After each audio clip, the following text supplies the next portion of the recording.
tolong deh lu jadi dirut katanya. Karena ini naga-naga, yang penting jangan suruh saya korupsi ya, jangan suruh saya nyolong, saya mau.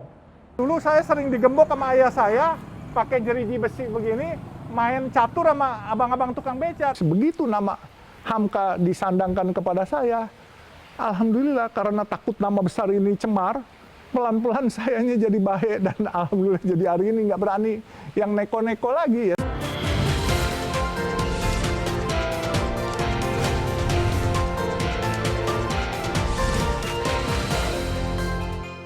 Terlahir dari keluarga sederhana dan pas-pasan, tak menghentikan seseorang atau pribadi pria asal Samarinda ini untuk meraih impiannya menjadi sukses. Sempat bercita-cita sebagai tukang parkir, bahkan menjual es mambo. Namun kini telah menjadi konglomerat yang bergerak di bidang jalan tol. Bahkan mendiami rumah di kawasan elit ibu kota. Saya, Nova Nayantaka, akan mengajak Anda mengenal lebih dekat sang Raja Tol, Yusuf Hamka.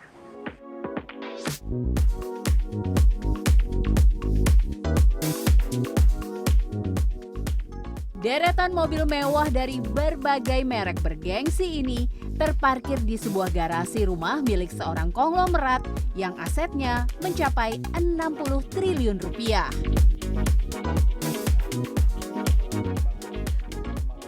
Alun Yosef atau lebih dikenal dengan Yusuf Hamka adalah pemilik di balik mobil-mobil mewah ini. Tak hanya itu, ia juga memiliki beberapa hotel mewah di Indonesia dan juga memegang jabatan penting sebagai komisaris di beberapa usaha Salim Group. Namun, Yusuf Hamka lebih dikenal melalui bisnisnya di sektor jalan tol.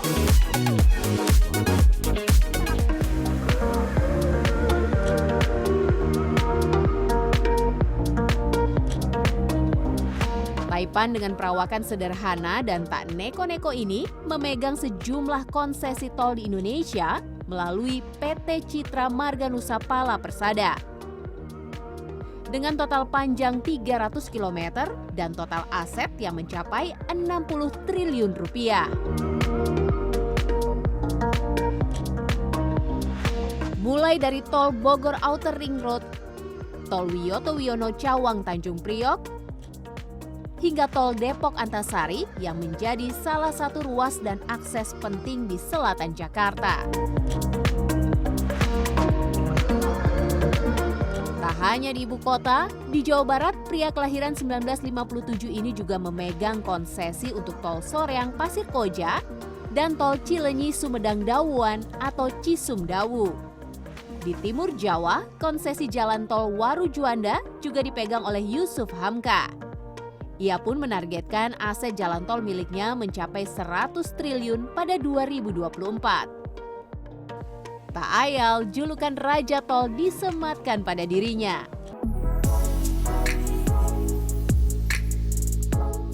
Mengendarai mobil bercorak oranye, Yusuf Hamka mengajak saya menyusuri salah satu tol miliknya, tol Depok Antasari.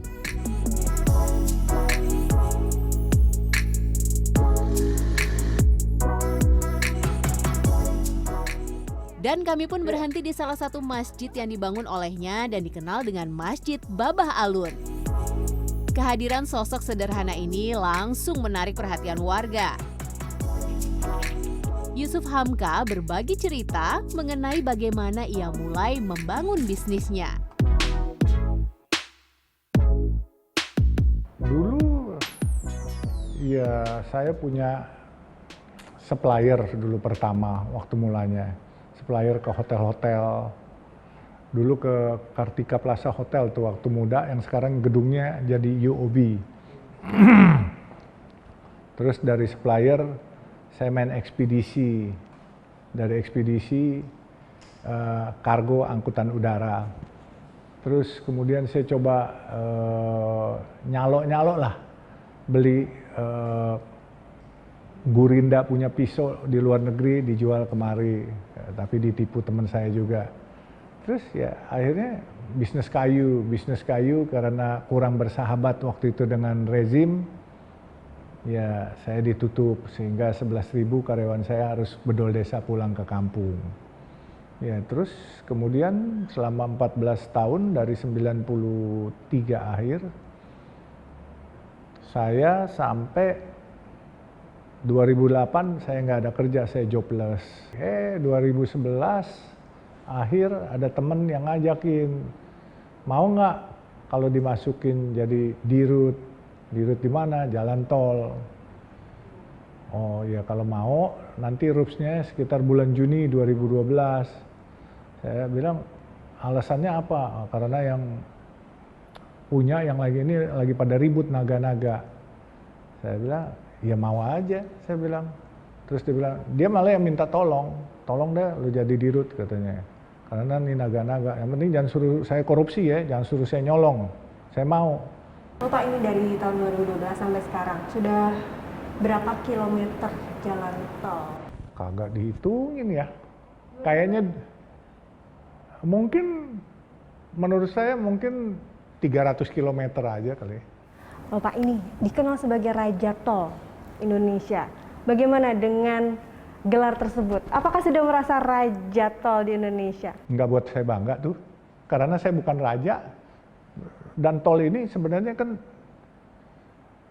apa ya, tol ini kan sebenarnya milik pemerintah. Kita cuma mengoperasikan, gitu. Dan nggak usah kelebihan kali ya, dibilang raja atau apa, biasa-biasa aja dah. Menurut saya, kerja yang baik, udah bermanfaat untuk banyak orang. Buat apa sih satu identitas? Ntar dipanggil raja, ntar dipanggil naga. Untungnya apa sih? Nggak ada keren-keren banget. Mendingan kalau mau dikasih gelar pembela kaum duafa jauh lebih baik buat saya daripada raja. Itu kalau saya ya. Pak nih, kalau misalnya keluarga, anak, istri gitu kan, lewat jalan tol, gratis nggak nih Pak? Kan yang punya tol. Bayar dong. Tetap bayar. Nggak boleh. Kita harus adil. Semua orang bayar, masa kita nggak bayar? Tetap harus bayar. Karena kan kita juga join sama pemerintah. Jadi kalau kita mau jadi pemimpin harus adil. Jadi jangan membela mentang-mentang keluarga tadi, oh dikasih gratis. Nggak boleh. Keluarga kalau salah, prinsipnya tetap harus ditindak. Punya penghasilan sehari 5,4 miliar ini dari tol aja, belum bisnis lain, ekspansi lain. Gini, jangan dilihat dari pendapatannya. Kewajibannya kan juga ada, utang bank, utang pokok, utang bunga, biaya operasional.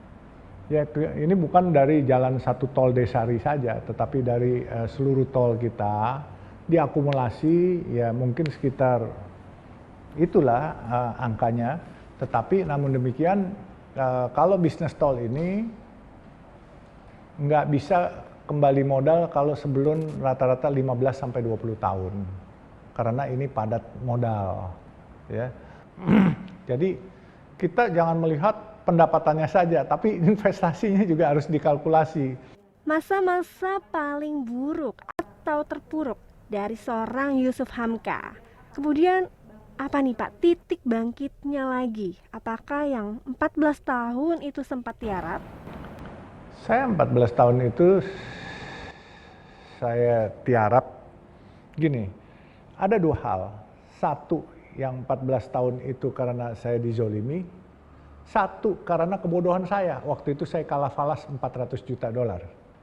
Itu kebodohan. Dan itu takabur. Karena berasa cerdas, berasa pinter, berasa paling hebat. Nah, di situ kebodohan. Jadi yang saya paling berasa pedih adalah dizolimi. Kalau bodoh, yaitu mempertebal iman saya. Untuk bertahan dalam apapun juga, kita harus zero enemy kalau bisa. Dan million of friend, kalau perlu billion of friend. Jadi miliaran teman, musuh kalau bisa nol. Jadi makanya selalu humble, selalu bisa bawa diri, insya Allah sukses. Karena Allah juga suka sama orang yang humble kok. Kaya biasanya identik sama barang-barang branded. Nah, yang Bapak Yusuf Hamka pakai nih, branded nggak nih Pak? Dari kursi, jam tangan, atau kan biasanya gengsi ya, harus konglomerat, harus dengan yang branded. Jam saya kelihatannya mahal, tapi lihat aja mereknya Seiko. Seiko, ini udah lama Pak? Udah ada 5-6 tahun. Nggak yang 30 miliar? Kagak ini, paling 2 juta, 3 juta ini. Ya kan? Hidup yang bener aja, amanah. Jangan ngikutin lifestyle. Tadi kan saya bilang, lu cari gengsi apa cari fungsi? Hidup ini yang penting disayang orang. Ya kan? Kita nggak penting yang aneh-aneh. Kalau disayang orang, dilindungin orang. Gitu. Jadi nggak perlu kaya. Sebenarnya kekayaan itu materi belum tentu ada artinya. Dagang es mambo dia, temen nakal juga dia, temen latihan kungfu juga dia. Dulu saya sering digembok sama ayah saya, pakai jeriji besi begini, main catur sama abang-abang tukang becak.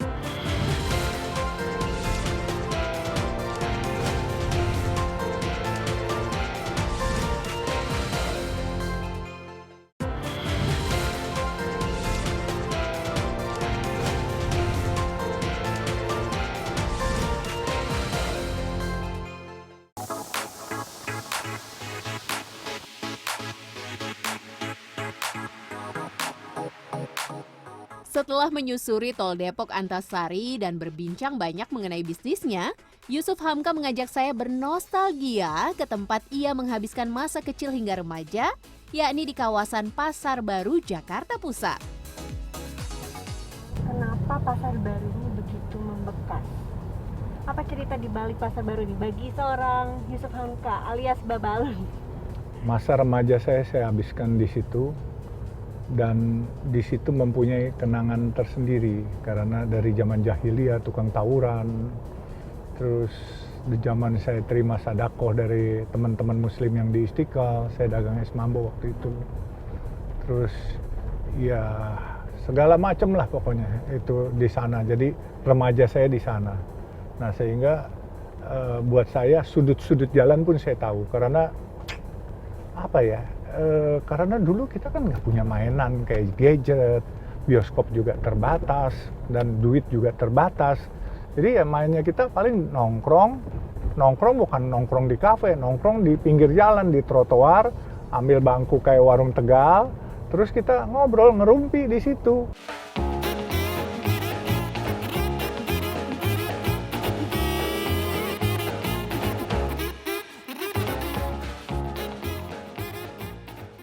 Ceng, apa kabar? Nah ini tempat nongkrong saya nih. Saya ceritain nih Pak, ini siapa nih Pak? Ini Cing, teman dagang es mambo dia. Temen nakal juga dia, temen latihan kungfu juga dia. Temen kelelep di sana Ragusa juga dia, temen zaman jahiliyah. Pak dulu kalau misalnya jualan es mambo nih Pak, sehari itu terkumpul berapa uangnya Pak? Buat apa? Dulu duit seringgit, duit iseng, tapi setiap ngumpulin saya yang paling banyak karena saya dapat tip lebih banyak. Jadi saya yang traktir mereka. Sehari berapa dulu Pak? Ya misalnya dapat 100.000 gitu ya. Tapi nggak sampai 100.000 lah, hari itu cuma seringgit paling cuma 100 perak. Ya kan, tapi saya bisa dapat 120 perak karena dapat orang kasih tip. Kembaliannya nggak diambilin. Nah dia karena hitam, padahal dia Cina nih. Hitachi, hitam tapi Cina. Ya kan? Nah, kalau gue putih, mungkin umat di Istiqlal ngelihat gue lucu. Jadi saya dikasih lebih, kasih tipnya. Kalau dia kagak.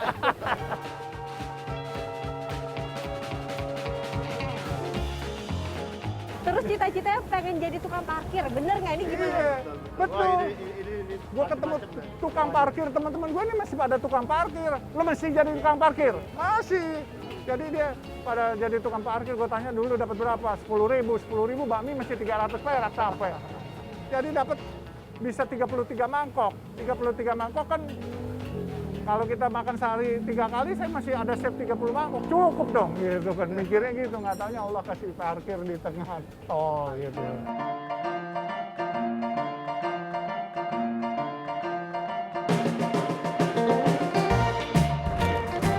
Sini. Nah, Oh ini. masih ada. Dulu mamanya jual es mambo, dia nggak masih muda. Di sekitar kawasan Pasar Baru, Yusuf Hamka pun mengenang momen-momen masa kecil dan remajanya. Mulai dari tempat ia menjajakan es mambo hingga masa-masa kenakalannya bersama teman-temannya. Ini di jalan sempit, dulu sempit kayak gini juga. Ini Isi Pak. terbuka, jadi terbuka begini kita jongkok begitu. Sambil aja. ngobrol ya Pak? Iya. Sambil ngobrol. Bisa ngobrol, sebelahan nggak ada pintunya. Saya ngegebukin orang seminggu 2 kali. Kalau nggak berantem datang. Kalau nggak berantem badan sakit. Seminggu nggak 2 kali berantem. Berarti nakal-nakal bareng ini saksinya di sini semua. Saksi hidup. Ya. Saksi hidup. Selain bernostalgia dengan sejumlah kerabatnya, Yusuf Hamka juga mengajak saya mengunjungi rumah yang ditempatinya dulu. Yang mana nih Pak rumah Bapak? Zaman dulu. Dulu rumah, sekarang saya udah bangun ruko. Dulu rumah masih kumuh, dulu depan belum aspal, masih tanah merah. Ini sekarang ya kumuh lah, tapi mendingan udah jadi ruko, coba aja lihat. Tapi udah nggak ditempatin jadi kantor buat ponakan saya ini. Jadi Ya kan? dulu boleh diceritain nih Pak, masih kecil di sini berapa lama, terus seperti apa nih Pak Sampai historinya? 20 tahun dulu saya sering digembok sama ayah saya, pakai jeriji besi begini, main catur sama abang-abang tukang beca. Tukang becanya di depan. Itu pakai dulu ngisi rumah. Jadi main catur saya di dalam, itu main catur kita di sini. Sampai umur berapa berarti tinggal sini? Umur 20 lah. 20 terus Pindah ke Kartini dulu, Kartini 5. Terus ke Kartini 5 baru ke Pintu Besi 1. Baru 2008 pindah ke Tengku Umar.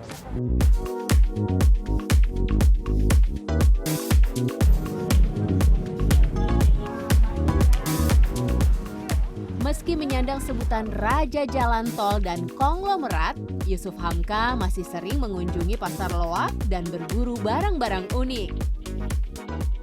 Bah, Abah kan penghasilannya sehari miliaran. Kok masih mau nih ke pasar loak nih beli barang-barang bekas ke pasar langsung? Bukan barang-barang bekas, barang-barang yang susah dicari di mal-mal, di toko-toko. Yang beneran hari libur kebutuhannya saya ada. Sehingga kita bisa saling berbagi. Ini kan kita menghidupkan UMKM. Iya kan, pasar loak ini kalau bukan kita yang beli, siapa? Nungguin orang satu persatu susah. Dan pas saya ada kebutuhan. Jadi bukan karena saya juga pelit cari yang murah, bukan. Saling dukung. Sekarang mau apa lagi sih Bah yang dicapai dari seorang Yusuf Hamka? Indonesia harus bersatu. Sudah tidak ada perbedaan suku maupun agama lagi. Kita harus menjadi bangsa yang besar. Itu cita-cita saya. Sebenarnya apa sih prinsip-prinsip hidup Abah yang masih dipegang teguh oleh seorang Yusuf Hamka sampai menjadi sekarang? Satu, di mana bumi dipijak, di situ langit dijunjung.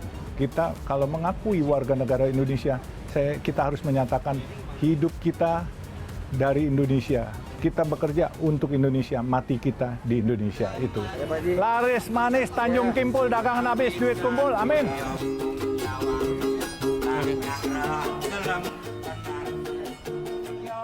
Yusuf Hamka tak lupa, di setiap tempat yang didatangi, acap kali ia selalu membantu warga yang membutuhkan. Sehatnya. Yusuf Hamka pun masih sering mencicipi makanan pinggir jalan.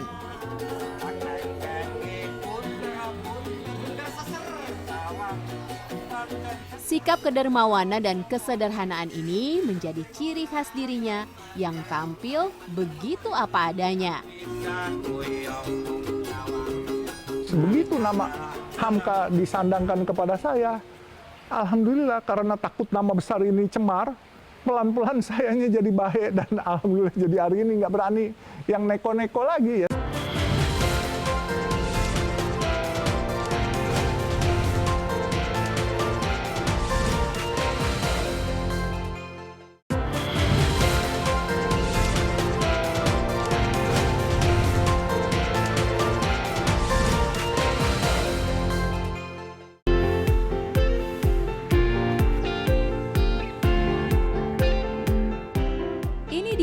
Kediaman milik Yusuf Hamka, tempat di mana ia menghabiskan waktu bersama keluarganya.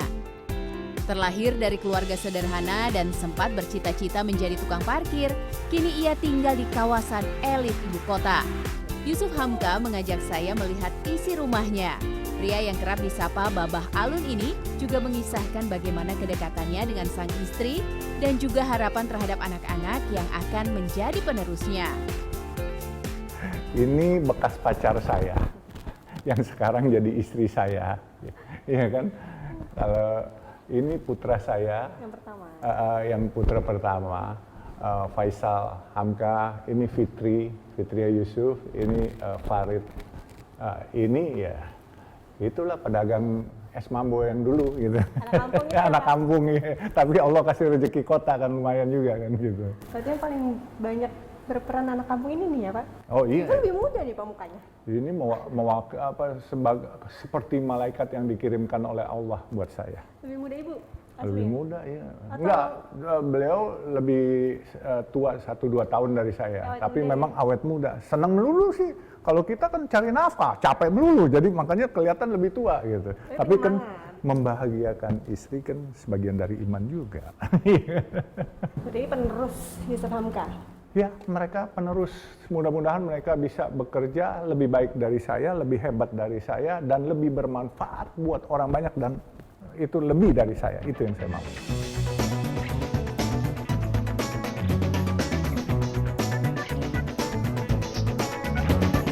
Ada nggak sih Bah mobil favorit atau yang dulu zaman susah pengen banget nih kalau nanti Ini kayak Rolls Royce ini? Udah dapet, saya pernah punya Rolls 5, saya jual-jualin.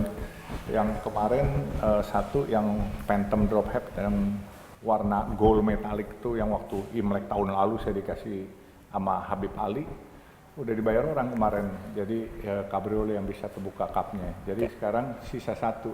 Ini pun juga dalam penawaran semua udah jual-jualin. Kalau ditawar berapa puluh M? Lepas Ditawar 11 M, saya bilang kasih saya 13 deh, saya jual. Karena barunya ini bisa 25 M. Tapi nggak sayang nih, bahkan kesayangan. Ya sudahlah, kan lebih sayang kepada kaum duafa mendingan daripada sayangin benda mati begini. Kaum duafa kan makhluk Allah. Masih ada nggak sih Bah barang atau mobil yang masih pengen dibeli atau belum bisa dibeli atau pengen dicapai? Beli sih bisa, cuman belum boleh masuk di sini karena kemahalan. Yaitu Bugatti Veyron ya itu. Nah itu kepengen aja, tapi kan ini kan azas keinginan. Kalau yang paling bersejarah, ada nggak sih yang menemani dari hidup susah sampai sekarang udah jadi konglomerat? Yang mana nih Bah? Yang ini nih, yang Toyota Forte ini. Ini sudah membawa nganterin anak saya, tiga-tiganya sampai jadi sarjana semua, diantar sekolah, nganterin istri saya ke pasar, kadang-kala juga nganterin saya. Jadi almost 20 years lah, 20 tahun nih mobil. Tapi ini mobil ya cukup bagus dan unik. Jadi sekarang kayak vintage saja. Bahkan dulu beli cuma 200 juta. Setelah 20 tahunan ditawar 300 juta. Unik juga kan? Berarti ini ya Pak ya? Yang bareng sama istri? Iya. Oke. Kecil, mungil, tapi lega. Gitu. Lega dan bersejarah itu ya? Jadi kalau inget ini, inget zaman juga susah. Iya, zaman susah. Zaman dulu, berjuang. Zaman kami mesti tinggal di Pasar Baru. Gitu. Jadi kita bawa aja terus. Ditawar 300 juta saya nggak jual karena ya ada memorinya lah. Ya. Kalau ada yang tawar 1 miliar? Enggak juga, not a matter of money tapi emotional value itu. Ya.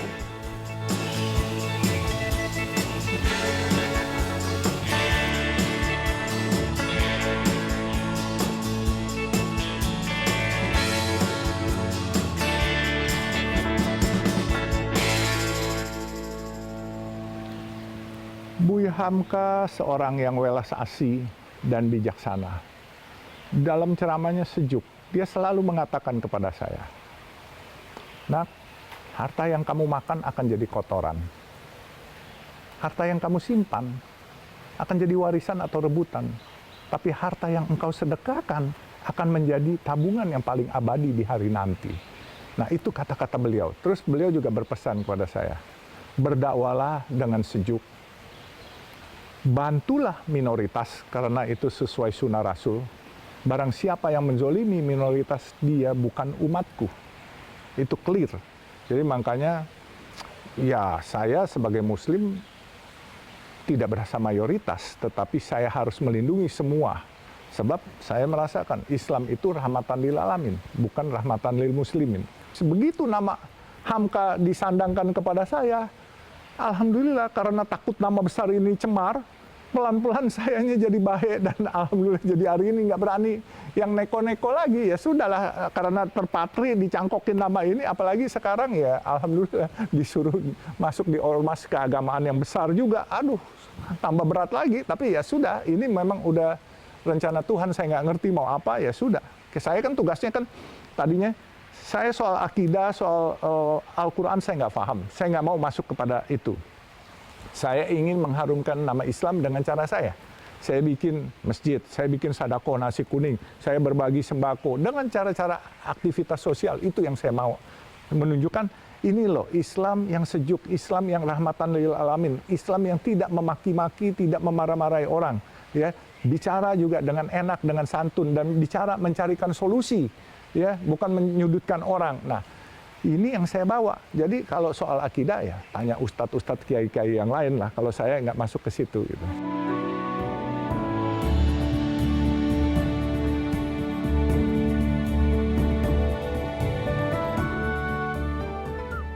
Kegemilangan dan kekayaan yang diraih Yusuf Hamka tak membuatnya menjadi kacang lupa pada kulitnya. Ia tahu di mana ia berpijak dan dari mana dirinya berasal. Berbagi kepada sesama dan membantu mereka yang membutuhkan menjadi prinsipnya. Kesederhanaan melekat pada seorang Yusuf Hamka, meski ia berada dalam deretan konglomerat Indonesia.